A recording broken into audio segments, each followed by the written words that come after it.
Hello, welcome to Winter Disco Tabletop Gaming, and we are continuing our rather in-depth look at the Adeptus Mechanicus model range. In this video, we're checking out the Kastelan Robots and the TechPriest Dominus. Two interesting models. I really do like these models, I'm not gonna lie. So this is part 3 of this ongoing series. There's definitely plenty more videos in this series. If you are enjoying this series, please hit that like button because it lets me know that you're interested in it. And if you are new, hit that subscribe button as well.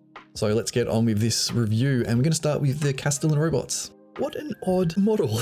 I've always found these ones somewhat troubling when looking at it from an AdMech perspective. I'll say up front, I love the models. These are definitely AdMech ones I want to get my hands on because I see so much potential with them, but they are very different from the rest of the AdMech range. It's very clear to me anyway, from a lore perspective, these are very old. Really do have to read up on some of the lore for them, but I would imagine that these date back to almost pre-Age of Strife. I'm thinking back to the Dark Age of Technology. I'm thinking back to Men of Iron. I get that kind of feeling from them. So it's a very different model design to the rest of the range. And you can see that very clearly because you've got a TechPriest coming in the box as well, it's a very older style of AdMech TechPriest. And you can definitely see the connection between them, between like the hands of the Kastelan Robots and then the bionic hand of the TechPriest. You can see that there is this very much a difference in design style and design choices, where AdMech is generally very more mix of future and past, like lots of archaic technologies using wood a lot and brass. But you have the Kastelan Robots. These are very 1950 sci-fi type robots. No wood, no brass filigree on it at all. Everything is heavy plates of metal with big giant rivets. It doesn't seem to match the rest of the range, but that's okay. Like I said, I think these are ancient machines. They are extremely chunky with giant, what are we going to call them, pivoting points? I've lost all my words. They are a pivot point, like the knees and the joints, big ball bearing joints, which indicates to me that these are very old. When you compare them to old models, like when I mean old models, not in our perspective of what old is, but in the lore perspective, what old is, you think of like Contemptor Dreadnoughts and those old machines.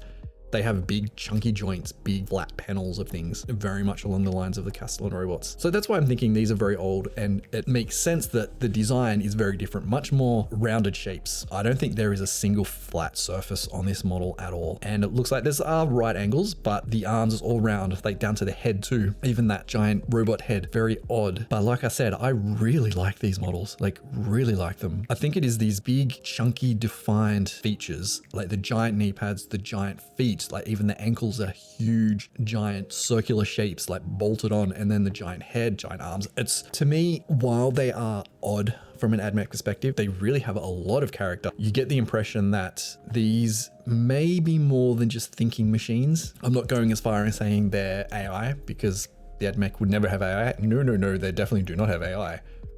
They have AI. No matter what they tell you, there's AI. So they're very much thinking machines to what I think would have a thinking machine inside it. That's what I'm trying to say. Simply because they do look like they have a character, you know, 2 legs, 2 arms, chest, and a head, that while it doesn't look like that head rotates, I get the impression if it did, I wouldn't have a problem with that. Or that whole upper torso would rotate around.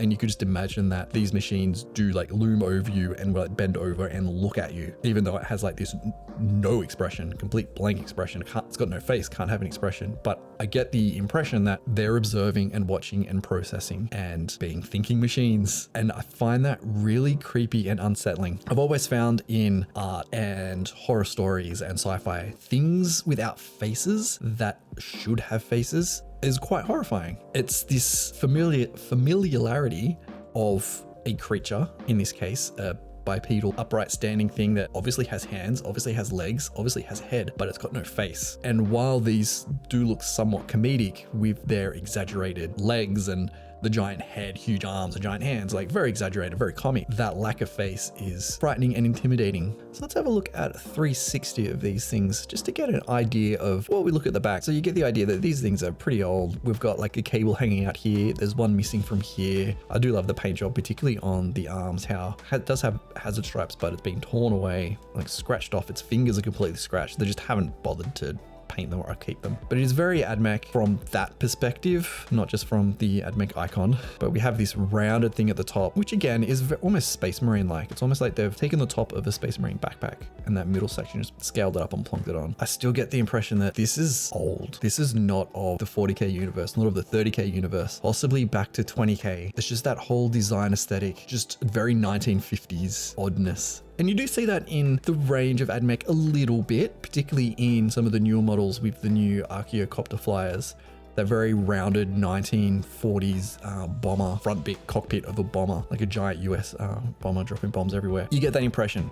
Very 40s, 50s inspired. The eyes here, while it does look slightly comedic, like they were like giant cartoon eyes, you just imagine that this giant hulking machine just comes to you and stands over the top and looks down right into your eyes and into your soul. And you don't know what it's thinking, but you get the idea that it's thinking very hard. With the giant panels, it's almost like this great canvas that you can put your mark on. It's calling out for something to go on there, whether it's like scratches or dints or erosion or rust or something. Like even on this one, you have so many different types of paintwork going on. You've got all the paint chipping off here, different kinds of highlighting, and then you've got all like the darkish blue ones. It's almost like this oxidization on the panels. I think you could do some really, really interesting things. And I know we had on this one here, this one here, how we do have the hazard stripes, but it's completely worn off. Could imagine that you could do some really interesting paint jobs and wear everything away. Like, and even down in there, it's like yellowy on its leg up there as well. It's all yellowy. I think you can do some really, really interesting things with this. Okay, so let's move on to the TechPriest here. It's cool. It's an old model. You can definitely tell it's an old model. It's missing a lot of that tiny little attention to detail that you do get with contemporary models. You particularly see that in the cloak. You really only have the fold over the knee, over the leg, and then a fold at the knee, but really nothing else. This fabric itself seems very tight and heavy. Where you get new cloaks with newer models, so much more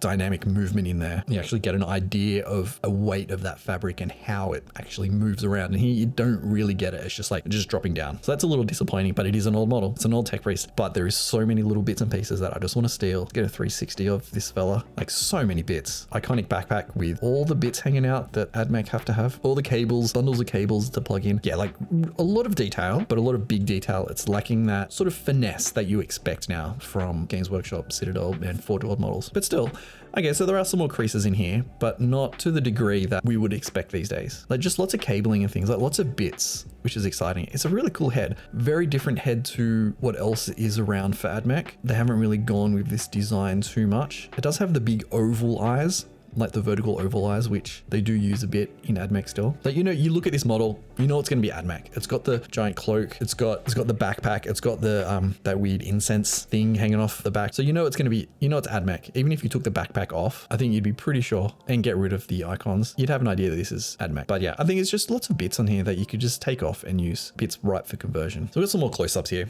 We've talked a little bit about this already, but yeah, just like the attention to detail and the options that you have when it comes to painting the model. It's calling out, and you can see from the paint jobs, like on that hand, like that's just really nice. You can see how it's been. The paint's just gone. This is old. It's not really looked after. It's probably revered a lot. Try not to change the paint, you know, all of that stuff. And some more close-ups of this guy. And you do get an extra head, which is nice. Much more AdMech head, which has that little bit of humanity, which we're going to talk about in the next model. So let's move on to the Dominus. So finally for this video, we are checking out the TechPriest Dominus. I wanted to end the video on this one because it is AdMech through and through, 100% AdMech. It is almost an iconic piece of John Blanche art. In fact, it would be very, very highly influenced by John Blanche, without a doubt. We have the hood with the cog pattern on it. We've got that giant cog axe. We've got a servo skull. We've got tattered cloaks. We've got weird mechanical things coming out of the cloak itself. The body is barely human anymore. We've got extra arms, we've got extra tentacles and tendrils coming out, cabling all over the place, weird mechanical organic chemistry stuff, or weird alchemy things on top of the back, which serve some purpose. We don't know what it is. We're not meant to know what it is. This is AdMech stuff. We're not meant to know. We're human.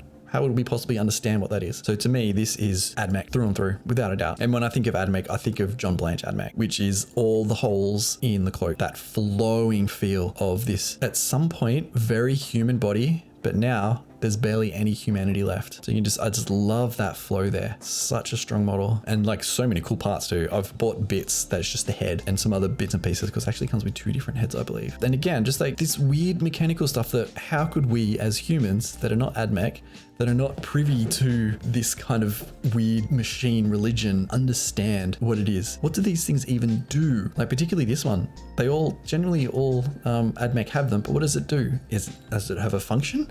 Probably doesn't, because a lot of the things don't really serve a function as such. But yeah, this is just, there's so many cool things on here, so many bits in there that you just look at and you're like, yeah, that's really cool. You know, you got the weird metal bone arm with the awesome pistol. I'm not gonna lie, it's an awesome pistol. Let's see if we can get a close up of that. Can't quite find a close up, but you know, it's a pretty awesome pistol. So let's look at this one.